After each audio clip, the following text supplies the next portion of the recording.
Welcome to Crafting Your Next Move.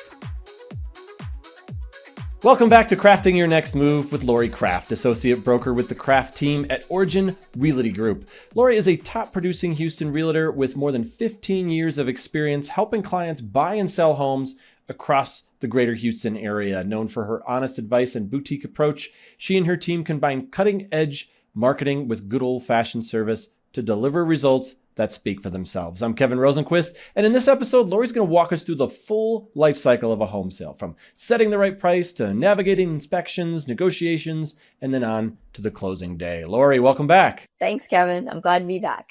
All right, we're going to get into it here. When a new client calls about selling, where does that process truly begin? Usually when a client calls me or a potential client calls me, what I do is I ask them for their address, I start running the numbers, and one thing they need to understand is we don't just look at the comparables. We look at market trends. Is it trending up? Is it trending down?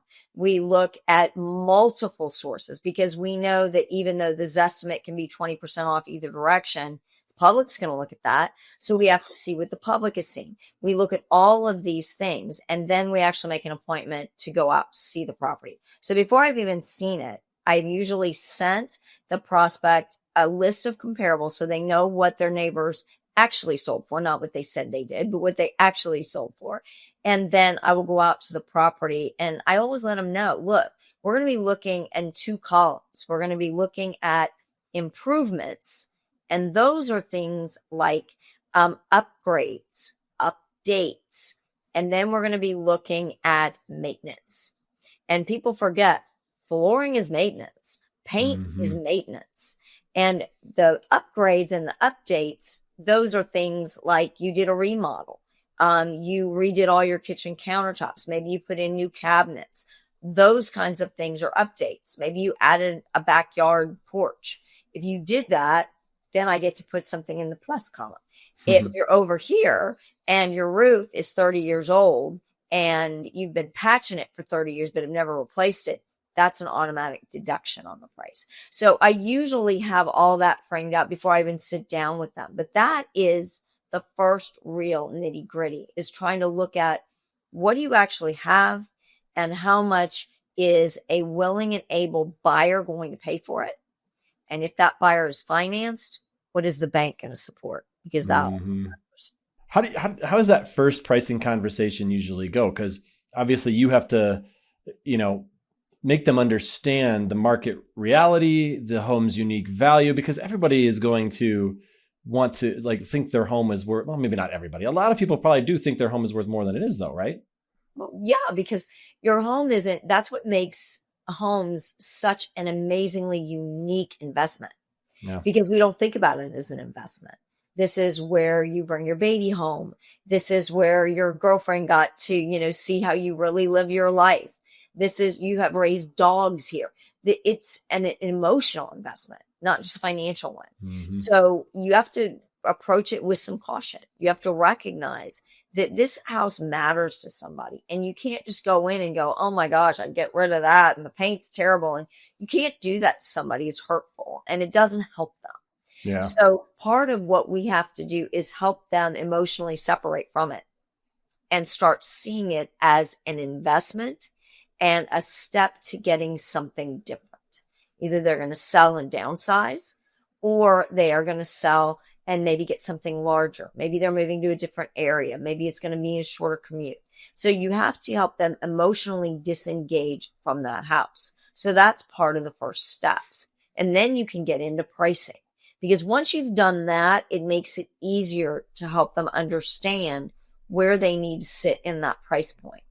And the one thing that I get pushed back all the time, doesn't matter how many years I've done this, it doesn't matter how much people know and respect what I do, they're going to tell me, well, Lori, I want a price just above the market so we have negotiating room to negotiate down. And it seems like that's smart, but we've talked about this in a prior video. You're going to miss your point. So trying to help people understand that we have a range and we need to really price within that range or you're going to miss your opportunity. Okay, so our price is set. What are the key steps you take to prepare a listing before it officially goes live? Well, we talked about this in the last video, but we are going to need to stage it. We need to, the biggest one is declutter, get rid of all. You need to be able to sell a story, because I just said homes are emotional. This is an investment for somebody in their emotions as well as their finances. So we have to be able to make sure that every room in that house has a purpose. Everything tells a story, and it tells a very good cohesive story. So that's the next step we're going to do, is make sure that everything is staged properly, that everything looks like a shiny new penny. Then we're going to evaluate.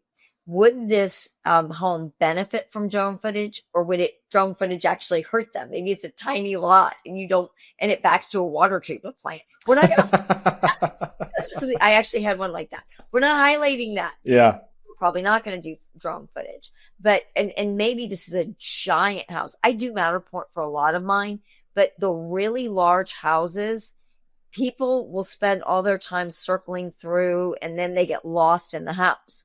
And if it's a very small house, that Matterport you're going to be like, and you get lost in that too. So we evaluate what type of photography you want. I really, really like video. People respond well to video. Even if it has music, doesn't have music, they want to be able to sail through the house and see the layout. We're also probably going to get a layout drawn if you don't already have one. We want a footprint. We want people able to look at a floor plan and understand, oh, this is where I would put my piano. This is where my office space would be. So you want to be able to leave very little to the imagination of that potential buyer. The more that we leave them to figure out, the more they're going to swipe on by your house. So that would be our next order. So once we have everything set up, then you have to decide, am I going to do a coming soon? If I do a coming soon in Houston, for example, and in state Texas, we have rules and regulations about coming soons, and those are set by the MLS. In our MLS, we can have it as a coming soon for 3 weeks. I would never do that. You want to do it short enough so that people are able to whet their appetite, but not so short that they don't have an opportunity to see it. So, and the only people that see it, by the way, are going to be agents. So coming soons are very, very strategic. You're going to do that. You're going to put up a lot of media blast out to make sure social media sees it. If there is some e-flyers, you might want to send those out. I've got this house coming. You're going to be, as an agent, already talking to everybody in the neighborhood. I've got a house coming on market. Do you have a buyer? So that way that is out there. And that'll all happen before you ever list the property. So that's kind of setting the stage. Yeah. And how does marketing play into this too? Because, obviously this day and age, most people go online and do their due diligence first. Like you said, you brought up the Zestimate. What is your strategy for reaching the right buyers online as well as in person? Yeah, well, demographic for sure. And it's mostly age demographic. So we're going to look at who is the most likely buyer for this house. Is this a single person? Is it a double income, no kids? Is this somebody that's maybe downsizing? Is this a new family? Is this an existing family that maybe has older kids? Who is going to really want this home? And then once you establish that, you're going to support that with your videos. You're going to support that with the way you take your photography. And then you're going to identify what are the best social media platforms to really push out on. And that is going to send you traffic. If you're fortunate enough, like I am, you're an agent with a very large MLS, you're going to benefit from the funnels anyway. And that's why I say don't just pick an agent based on, how many platforms they're on, because if you're an MLS, I am automatically funneling out to Zillow, Realtor.com, Homes.com. They all see mine. I'm an auto blast out.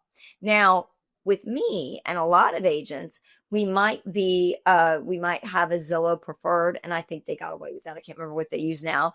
You might be a member of Homes. You might be a member of Realtor.com. If you are a member of any of those, most people can't afford to be all three, but if you're a member to at least one, that gives you an extra boost for your marketing. So I will have, I'm a member of Homes.com. So one of the benefits of Homes.com is it feeds out to people's feeds. If they look at a home on Homes.com, guess what? they're going to start seeing my ads for my homes pop up when they're looking at ESPN, when they're looking at a TikTok site, you'll start seeing it generate. So that's kind of a little thing that we do on the backside. So that marketing piece is really, really critical. The more your agent can market for you, the better off you are. So after the showings start to happen and you're getting feedback about the property, what are there any specific pieces of feedback that help you to decide whether adjustments might be necessary? Sometimes no feedback is feedback. If I don't have any showings, and I have a very strict rule that I follow, and every agent has their own. But for me, if I don't have any showings in the first week, I'm overpriced, and not by a little bit. I have missed my entire market. So I've got to go back to the drawing board, talk to my people, and then reevaluate. If I have been on market for 30 days and I don't even have an offer, I need to look at my pricing. Pricing is my problem. Now, there's a lot of other things that can be wrong. And I actually talked about this in a TikTok video. Are there things that pricing won't fix? Yes. The water treatment plant behind you that I mentioned earlier, yes, eventually I can price it low enough where somebody might want this house. But is the seller going to walk away underwater? No pun intended. So those kinds of things actually have to be considered in how you're going to address that. Now, we do have a problem right now in that there is a lawsuit out there. I think they're appealing it, but a buyer's agent gave feedback, and the buyer argued that it was because of that feedback that they lost the house, or that they did not get the house for the price that they felt like they should have gotten it for. That is impacting, because we now have agents that don't want to get feedback. They're afraid they're going to get sued. So they're reticent to do so. So just pay attention to your showings. Again, lots and lots of showings, but no offers tells me you're overpriced by like this much. No showings at all. You got to go back to the drawing board. You got to figure out. Start over. So when offers do start coming in, it's obviously very exciting for everybody, but it can be very emotional at the same time. How do you help clients evaluate the full picture beyond just the numbers on the contract? Well, COVID spanked us, and it gave us all a company. That's an understatement. Right? Well, we all had to adjust how we do things, because most of us are used to occasional multiple offer, and a multiple offer is like 2 or more, right? We weren't used to 50. And when you had 50 to 100 offers in a single home in a week's time, it was overwhelming. So we all created, usually have them in a template somewhere, spreadsheets. And I really, really like this, because what I would do is I would then label them offer 1 through 50, right? And usually I would put at the backside of it the agent, never put the buyer's name ever on there, because you don't want to get into fair housing issues. And then you break it down into every single part of that offer contract. Were they asking for a home warranty? Are they asking for, are they waiving all repairs? Are they asking for a lender's appraisal addendum to where if it doesn't appraise for X dollars, they're going to walk away? Or are they going to waive that and pay the difference? Is there an HOA involved? If so, are they willing to pay all the fees? Or are they only going to pay part? Or are they willing to pay no fees? So it gives you an idea of apples to apples, and it makes it very objective. And then you don't have a seller who is warmed by a love letter. And we really discourage those. First of all, you can have fair housing violations, because if they send a picture of their happy family, then that could be a fair housing violation. But it also can skew a seller's reasonableness, because they want somebody to love the house like they did, right? And this is a business transaction, and you have to keep it business. Yeah, I remember that was a big thing when we bought our house. We got lucky. It was just before everything went crazy in Colorado, pre-COVID.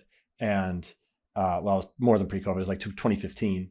But everything in Colorado went crazy in 2016. And I had a lot of friends doing the letter thing, that they were like sending letters like it was like this plea, the emotional plea to, like, pull at the heartstrings and see if you could get, because everyone was, all the average person was getting beat out by cash offers from investors and all that stuff. So that was the approach. But yeah, I always thought that was always thought that was kind of weird. I don't think I could have ever done that.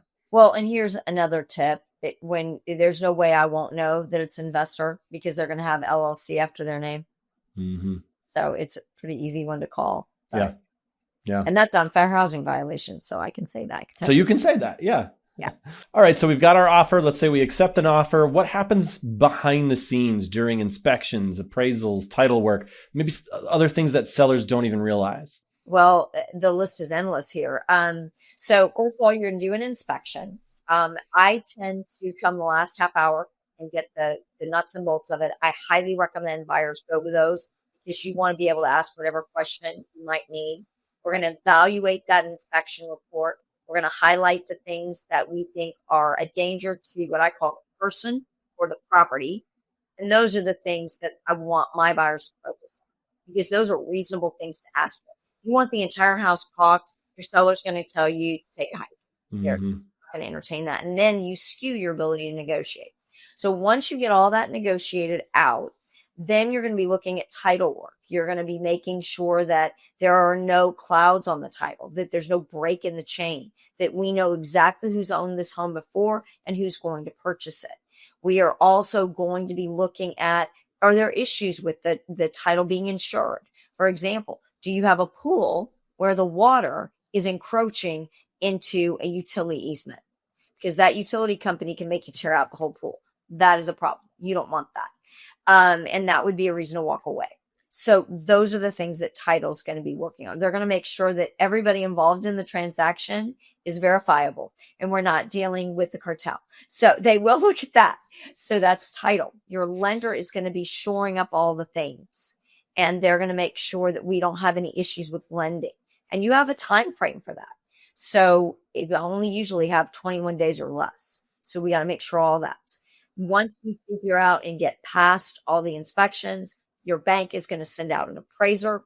The appraiser is very cold. They do not care how much this house was loved. They don't care how much you love this house. They are going to look strictly at numbers. And they bring in things that we don't always think about, like how close is it to a road? Where are they in terms of decreasing, increasing? If I had to rent this property tomorrow, what could I rent it for? If this house burned to the ground, what would it cost to rebuild it?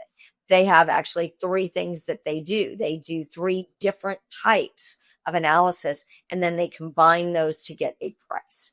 And that's why I say you have to sell it twice, once to the public and once to the bank. Mm-hmm. And then at that point, we go to closing. Yeah, and then we close and we get the keys or we give the keys away or whatever it is, and we're all good. So what is the best way for sellers to wrap things up, start preparing for their next move? Well, what you're going to do oftentimes is you're going to start looking for that next house as soon as you get past the inspection period, because then you're pretty sure you're going to be moving forward. And we don't have, despite what people believe, we don't have a ton of inventory. We have more, but not like we don't have a stack of it. So you're going to be looking at houses with your realtor. You're going to be going out, checking all the other options you have. And you will probably put in an offer. And in most cases, it will be contingent on the closing of your property. Now, gone are the days where we do same day closings. It's pretty complicated. So I would prepare either lease back a day from your buyer or prepare to go spend the night somewhere with a friend and have your stuff on a truck heading to your new house. Mm-hmm. So coordinate all those things and prepare for things to go awry, because they do. Because they do. There's a lot of moving parts when it comes to this. So it makes sense that things are going to go awry. Yep. Mm-hmm. Yeah. All right. Great stuff, Lori. That's it for today's episode of Crafting Your Next Move with Lori Kraft, associate broker with the Kraft team at Origin Realty Group.